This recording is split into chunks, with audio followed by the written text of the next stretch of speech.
Gilgit Baltistan assembly में मंगल को land reforms bill पर तफसील से बहस हुई। अपोजिशन की तरफ से मुतफिका तौर पर 12 नुकाती तरामीम तजवीज़ कर दी गई। अपोजिशन की तरफ से पहले सैयद सुहेल अब्बास और अपोजिशन लीडर कासिम मीसम ने तजावीज़ शिक ब शिक ऐवान में पेश की। उन्होंने कहा है कि हक के हाकिमियत का नारा लगाने वाले कहते हैं कि उन्होंने इस बिल के तहत लब्बे दरिया से पहाड़ की चोटी तक अवाम को मालिक बनाया है, लेकिन बिल का मतन ये कहता है कि दरिया, झीलें, जंगल, चरागाहें नाकाबिले तकसीम है। हम मानते हैं कि पहाड़ इनफरादी तौर पर तकसीम ना हो, लेकिन मुतलका गाँव को इज्तमाही तौर पर हक दिया जाए।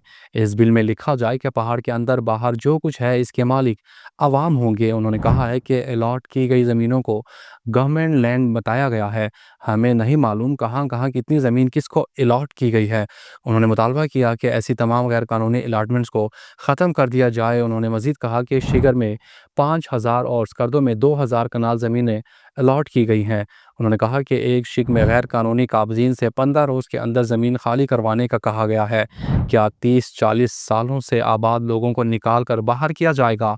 अपोजिशन लीडर ने ज़मीनों की तकसीम के तरीक़ेकार पर भी शदीद एतराज़ करते हुए कहा कि डिप्टी कमिश्नर को इस बिल के तहत वाइसरॉय बना दिया गया है। बिल में काबिल तकसीम ज़मीन के अंदर भी एक नाकाबिल तकसीम की शिक मौजूद है, जिसको ख़त्म किया जाए। डिस्ट्रिक्ट लैंड डिपार्टमेंट बोर्ड का चेयरमैन डिप्टी कमिश्नर के बजाय मुतलका हल्के के मेंबर असेंबली को बनाया जाए और डिप्टी कमिश्नर को इसका सेक्रेटरी बनाया जाए। अगर एक डिस्ट्रिक्ट में एक से ज़्यादा मेंबरान हैं तो वोटिंग या मुशावरत से चेयरमैन बनाया जाए।